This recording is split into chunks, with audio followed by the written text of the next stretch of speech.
मेरे पास ये weighing machine है जो कि नॉर्मल रिएक्शन को मेजर करती है, यानी अगर मैं इसके ऊपर खड़ा हो जाता हूं तो वो नॉर्मल रिएक्शन दिखाएगी कितना आता है। एक्चुअली जिसे अपन वेट कहते हैं, तो ये मशीन वेट मेजर करने के काम आती है, बेसिकली फोर्स मेजर करती है। आज हम इसके माध्यम से समझने का प्रयास करेंगे न्यूटन सेकंड लॉ को। न्यूटन सेकंड लॉ कहता है कि जो फोर्स होता है वो rate of change in momentum होता है, यानी अगर टाइम ज्यादा लग रहा है तो फोर्स की वैल्यू कम आएगी, और अगर टाइम कम है तो फोर्स की वैल्यू बहुत ज्यादा आएगी। बेसिकली ये वेइंग मशीन फोर्स को ही मेजर करती है। तो अपन देख लेते हैं कि कैसे काम करता है।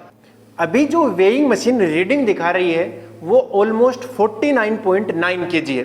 बेसिकली मेजर तो वेट ही कर रही है, बट वो शो हमें मास कर रही है। अगर हम इसके द्वारा लगाया गया फोर्स अगर कैलकुलेट करना चाहते हैं तो 9.8 से मल्टीप्लाई कर देंगे इस रीडिंग को, तो इसके द्वारा लगाया गया फोर्स आ जाएगा। लेकिन अगर ये ऊपर से इसके ऊपर जंप करे तो पक्की बात है रीडिंग बढ़ेगी।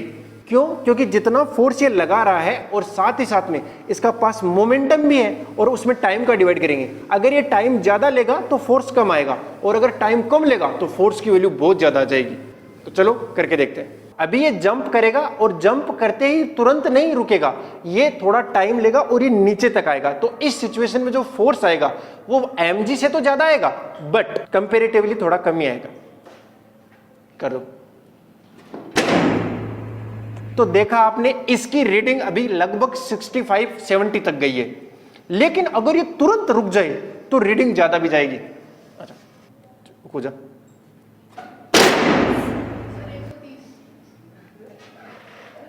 इस बार ये तुरंत रेस्ट में आ गया, और जैसे ही रेस्ट में आया तो टाइम बहुत कम हो गया, और टाइम बहुत कम होने से फोर्स की वैल्यू बढ़ गई। तो आपने देखा होगा लगभग ऑलमोस्ट 100 को ही पार कर गया, 130-140 के पास आया। और ये जो आया है ये फोर्स है। बेसिकली ये नॉर्मल रिएक्शन को ही मेजर करती है ये वेइंग मशीन। तो देखा आपने, अगर टाइम की वैल्यू कम होती है और मोमेंटम में चेंज अगर सेम है तो फोर्स डेफिनेटली ज्यादा आता है।